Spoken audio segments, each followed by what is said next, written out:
Assalamualaikum warahmatullahi wabarakatuh.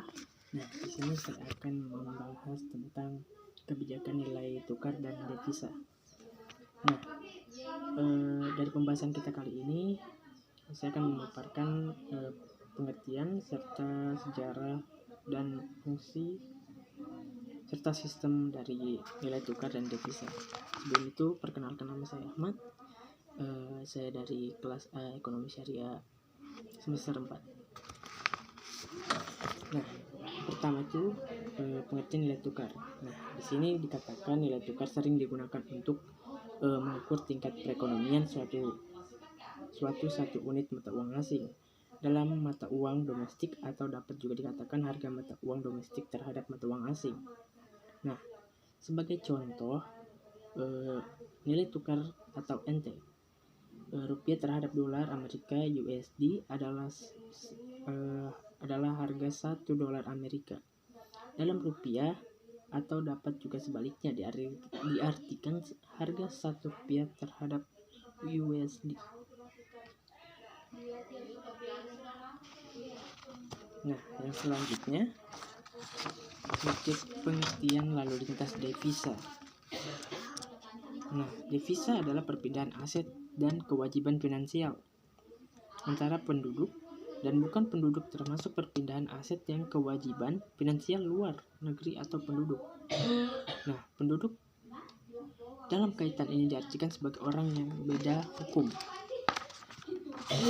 atau badan lainnya yang berdomisili atau berencana berdomisili di Indonesia sekurang-kurangnya 1 tahun, termasuk perwakilan dan staf diplomatik Republik Indonesia di luar negeri. Sedangkan yang dimaksud dengan devisa adalah aset yang kewajiban finansial digunakan transaksi internasional. Yang ketiga itu sistem nilai tukar.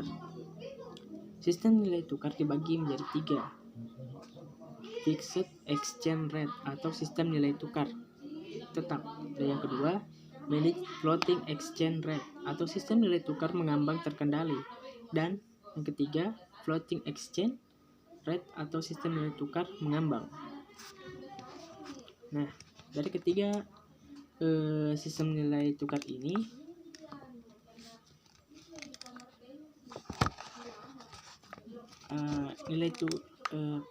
yang paling dominan itu adalah sistem nilai tukar tetap. Nilai tukar atau kurs suatu mata uang terhadap mata uang lain ditetapkan pada nilai tertentu. Misalnya nilai tukar rupiah terhadap mata uang dolar Amerika dipatok 8.000 per dolar. Pada nilai tukar ini bank sentral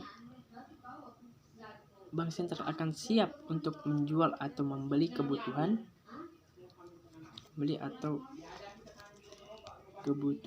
devisa untuk mempertahankan nilai tukar yang ditetapkan.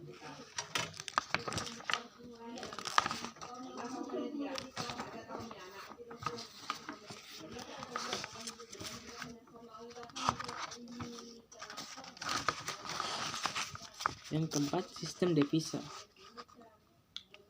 Sistem devisa merupakan keuangan yang digunakan dalam transaksi internasional. Nah, pada dasarnya ada 3 sistem devisa, yaitu sistem devisa terkontrol, devisa semi terkontrol, dan sistem devisa bebas. Nah,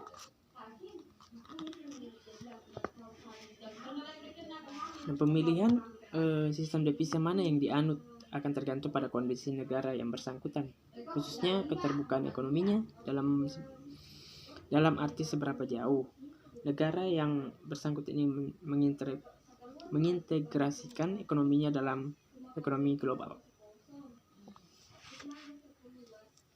Nah, hingga kini semua sistem tersebut masih digunakan di berbagai negara dengan berbagai kombinasi kebijakan lainnya. Pada intinya, setiap negara memiliki tujuan agar arus devisa baik yang keluar atau masuk tidak mengganggu kinerja ekonomi domestik maupun dampak terhadap nilai tukar yang diarahkan pada persaingan internasional.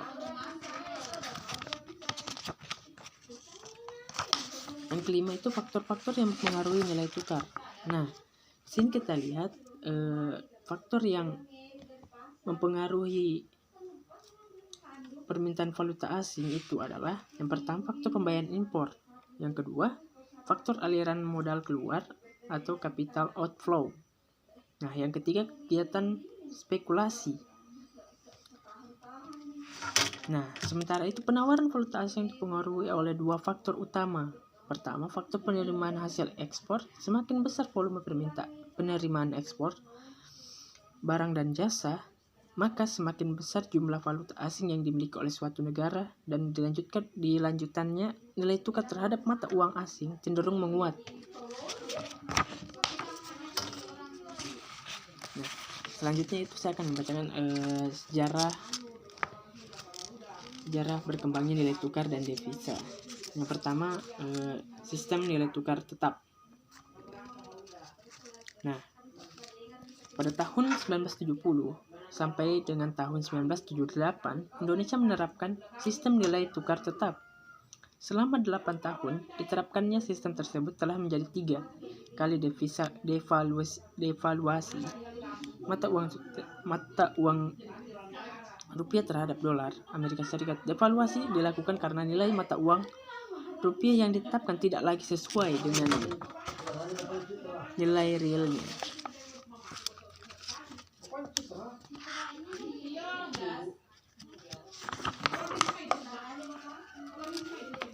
Nah, yang kedua itu sistem nilai tukar mengambang terkendali.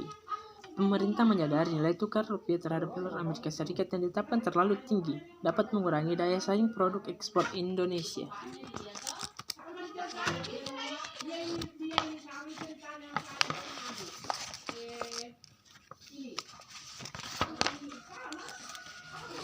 Nah, sistem nilai tukar mengambang bebas dapat dilakukan di Indonesia sejak tahun 1998 sampai dengan saat ini. Perubahan sistem nilai tukar tersebut terjadi karena krisis keuangan yang melanda negara-negara Asia.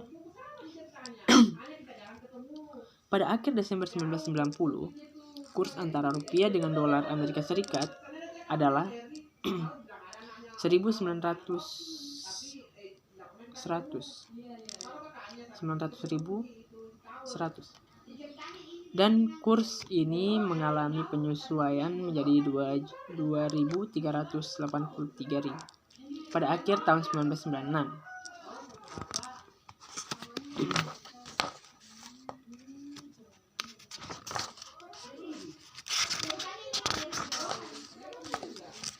Nah, sejarah sistem devisa terbagi menjadi 3 juga. Sistem devisa terkontrol. Sebelum tahun 1964, sistem devisa berdasarkan Undang-Undang Belanda tahun 1940. Undang-undang tersebut diganti dengan UU Lalu Lintas Devisa nomor 32/1964. Nah, ketentuan tersebut antara lain mencakup penggunaan devisa, tidak diperbolehkan menyimpan devisa, semua penerimaan devisa harus dijual. Selanjutnya, pelaksanaan operasi harian transaksi devisa dilakukan oleh Biro Lalu Lintas.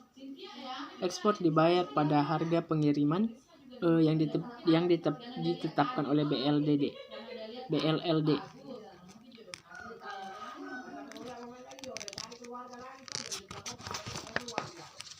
Nah, selanjutnya sistem devisa semi bebas. Nah, pada sistem ini untuk perolehan dan penggunaan devisa tertentu wajib diserahkan dan mendapat izin dari negara. Sementara jenis devisa lainnya dapat secara bebas diperoleh dan dipergunakan. Sistem ini pernah digunakan di Indonesia berdasarkan Perpu nomor 64 tahun 1970. Nah, yang terakhir sistem devisa bebas. Dalam penerapan peraturan nomor 1 tahun 1982 tersebut menimbulkan permasalahan tersendiri, yaitu terjadinya kerancuan hukum karena peraturan pemerintah nomor 1/1982 menganulir peraturan yang lebih tinggi, yaitu Undang-Undang nomor 32/1964. Nah, yang terakhir wewenang dan kebijakan Bank Indonesia terhadap nilai tukar dan devisa. Nah, Pengelolaan cadangan devisa dilakukan oleh Bank Indonesia. Untuk itu kepada Bank Indonesia diberikan beberapa kewenangan, yaitu yang pertama pengelolaan cadangan devisa, yang kedua pengembangan pasar valuta asing, dan yang ketiga pengelolaan nilai tukar.